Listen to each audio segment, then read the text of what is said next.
read our story again today, Nothing Sticks Like a Shadow, let's review our story map.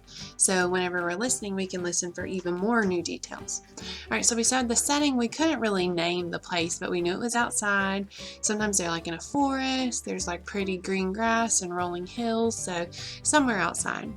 Then we talked about characters, that's who's in the story, and we knew our main character was the rabbit who's trying to get rid of his shadow.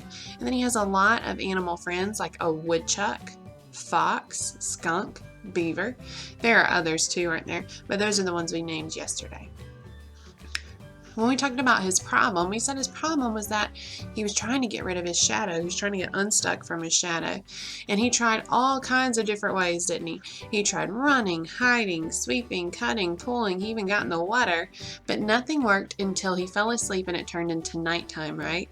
And his shadow went away. And then he had another problem. He was sad that his shadow did go away until the moon came out and made his shadow come back. So let's read it again today and see what happens.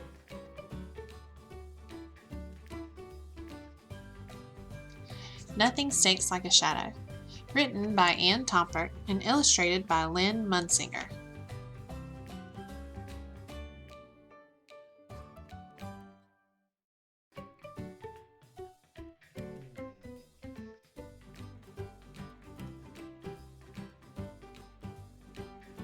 One day Rabbit was dancing a wild fandango in a field filled with clover.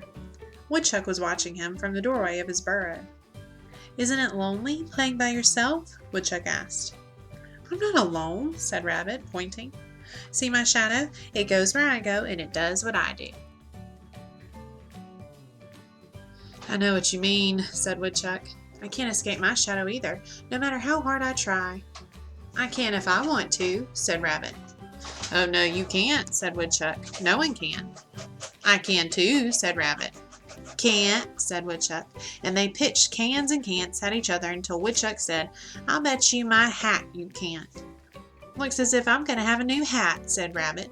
He ran and hid behind the trunk of a huge tree. When he looked around, however, he found his shadow standing beside him. Woodchuck laughed. "You'll have to do better than that," he said. Rabbit hurried over to a bunch of bushes and hid behind them. He looked around. No shadow did he see. "I've lost it," he cried, peeking from behind the bushes at Woodchuck. "Give me your hat." "Oh, no, you haven't," said Woodchuck, pointing. Rabbit looked to where Woodchuck was pointing and saw his shadow's head peeking from behind the bushes, too. "Take my advice," said Woodchuck. "Give it up. Stop wasting time. Nothing sticks like a shadow." With this, he went into his burrow. "Woodchuck thinks he knows everything," Rabbit said to his shadow. "But I'll show him. I'll run away from you." And with a great leap, he set out across the field of clover. Rabbit took longer and longer leaps. His shadow took longer and longer leaps as it followed right behind him. How do you think that Rabbit is feeling after his third idea didn't work?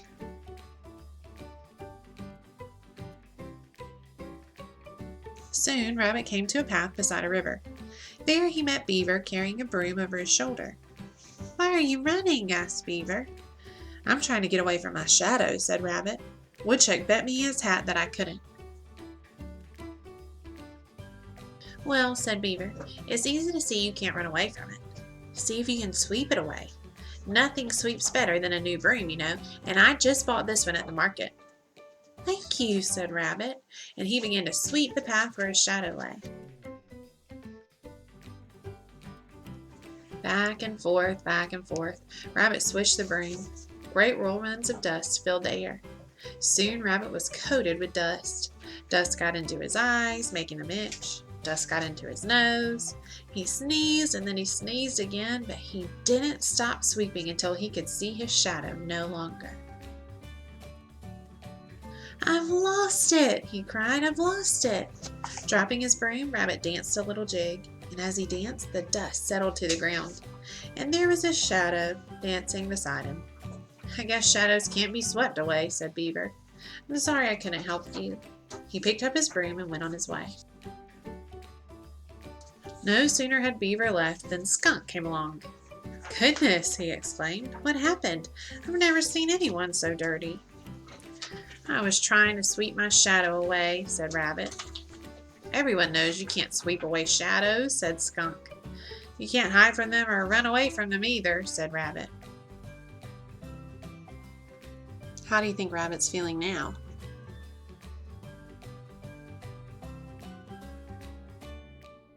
Right, said Skunk. When two things are stuck together, you must pull them apart. He leaned over, grabbed Rabbit, and pulled. Nothing happened. He grabbed Rabbit again and jerked so hard that he tumbled over backwards. Skunk was ready to try a third time when along came Fox on her way to a meeting of her sewing circle. What in the world is going on? She asked. I'm trying to pull Rabbit away from his shadow, said Skunk. Woodchuck bet me his hat that I can get away from it, said Rabbit. Fox looked at the shadow carefully. Then she took her scissors from her sewing basket. Some things are too hard to tear apart, she said. Let me see if I can cut Rabbit's shadow loose. Clip, clip, clip. Fox went with her scissors. Clip, clip, clip. Nothing happened. Fox was still clipping when Raccoon came along. Well, well, Raccoon said, what do we have here? I'm trying to get rid of my shadow, Rabbit said. Why? Asked Raccoon. Shadows are handy things to have. Sometimes they show you where you're going, and sometimes they show you where you've been. I know, said Rabbit, but Woodchuck bet me his hat that I can't get rid of mine even if I want to. Did you try hiding from it? Asked Raccoon. Yes, said Rabbit, but it didn't work, and I couldn't run away from it or sweep it away. I couldn't cut it off, said Fox. Let's try soaking it off, said Raccoon, and he ushered Rabbit to the river's edge. Rabbit put one foot into the water, then jerked it out. It's cold, he wailed. Go on, urged Raccoon. Rabbit took a step. Keep going, said Raccoon. Rabbit shivered. It's cold, he cried. The words tell us that Rabbit doesn't want to go into the water. Now look at the illustration. How can you tell from the illustration that he doesn't want to go in? Look at his face and how he's just barely poking his toe in the water. He swung around to leave the river, bumped into Raccoon, and fell into the water with a great splash. The river swirled around him. He tossed and rolled, trying to get back to his feet. Raccoon grabbed him and dragged him to shore. Rabbit was wet to the skin. Water dripped from his ears. His clothes hung on him like wet rags. Never had he felt so miserable. But the water had not washed away his shadow. There it was beside him. Looks as if you're stuck with your shadow, said Raccoon. Why don't you give up? Asked Fox. Tell Woodchuck he's right, said Skunk. I don't want to, said Rabbit, but I guess I'll have to. Rabbit walked slowly across the fields. When he reached Woodchuck's burrow, Woodchuck was not at home. Rabbit stretched out on a flat sunny rock to wait for him. His shadow stretched out beside him. He was tired. The hot sun felt good. Soon steam rose from his drying clothes. He thought about moving to a shady spot, but he was too sleepy to do so. Anyway, he said with a yawn, if I stay here, maybe the sun will melt my shadow away. Rabbit tried hard to keep his eyes open and watch the sun melt his shadow, but his eyelids grew heavier and heavier until he fell asleep. It was dark when Woodchuck shook Rabbit awake. You win, said Woodchuck. Rabbit yawned and stretched and rubbed the sleep from his eyes. Woodchuck put his hat on Rabbit's head. Congratulations, he said. Your shadow's gone. Rabbit turned round and round. Oh dear, he wailed. The sun did melt my shadow. Well, that's what you wanted, isn't it? Asked Woodchuck. No, wailed Rabbit. I was only trying to show you that I could get rid of it if I wanted to, and now it's gone. What am I going to do without it? How do you think Rabbit's feeling now? Why do you think he didn't want to get rid of his shadow forever? At that moment, the clouds parted, a full moon shone, and there was Rabbit's shadow.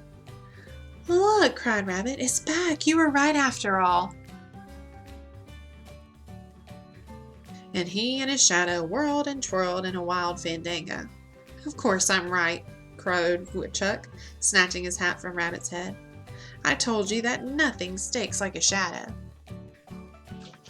How do you think Rabbit's feeling now? He's happy, isn't he? He's happy he got his shadow back.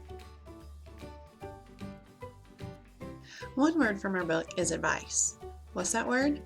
Advice. Advice is an idea you give someone about what they should do. When you tell me about a problem you're having, I might give you some good advice to help you solve your problem. In our book, Woodchuck says to Rabbit, "Take my advice." Of course, his advice wasn't very good, was it? When you give someone an idea about what they should do, it's called giving advice. You can use that word like you might say, "My teacher gives me advice on how to write my paper."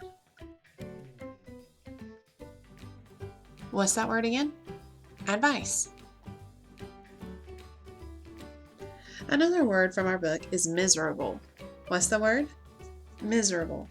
Miserable means feeling very bad. When I had the flu one time, I felt miserable. So now I get a flu shot every year. In our book, remember that when Raccoon pulled Rabbit out of the water, he was wet and cold. It said, "Never had he felt so miserable." When you feel very bad, you're miserable. You could use that word too, like you might say, "I feel miserable when I have a headache." What's the word again? Miserable. Alright, so on the screen we have 3 parts to a sentence. You see they're 3 different colors, okay? And we want to put them in the right order. So let's use what we already know about sentences to put them in the right order. So we know that we're going to need a subject, and a subject tells what the sentence is mostly about, right? So I'm going to read each part, and when you think you hear a subject, I want you to touch your nose, and we're going to put that part first, okay? So our purple part of our sentence says, "into the water." Is that what a sentence is all about? No, it's telling something. "Put 1 foot." No, that's not a subject either, is it? Rabbit. That could be a subject, couldn't it? Rabbit could definitely be a subject. Let's make a little line down here for our sentence. Where our sentence can go. And we'll move it up some since we have this stuff in the way. Since I'm at home now. I have a weird version. Alright, so rabbit. Okay, that's definitely our subject. It's telling who or what the sentence is all about. So our sentence is all about rabbit. Okay, now we know we need a predicate. So the predicate tells what the subject did. So we've got to figure out which one tells us what Rabbit did. Did Rabbit into the water? That doesn't make much sense, does it? Did Rabbit put 1 foot? Yeah, he did, didn't he? So I'm going to put it right here. Rabbit put 1 foot. Okay, now let's read the sentence so far and see if it makes sense. Rabbit put 1 foot. Okay, yeah, that makes sense. We have 1 part left. We need to figure out where it needs to go, right? It says into the water. Let's put it back at the end and see if that makes sense. Rabbit put 1 foot into the water. It does, doesn't it? Because it kind of tells us where Rabbit put 1 foot. Now to make this a really good sentence, we need to start it with a capital letter and end it with a period. And that's just a dot. And now we have a really good sentence, don't we? Rabbit put 1 foot into the water. It's got a subject, a predicate, and then some extra details to tell us more about the predicate.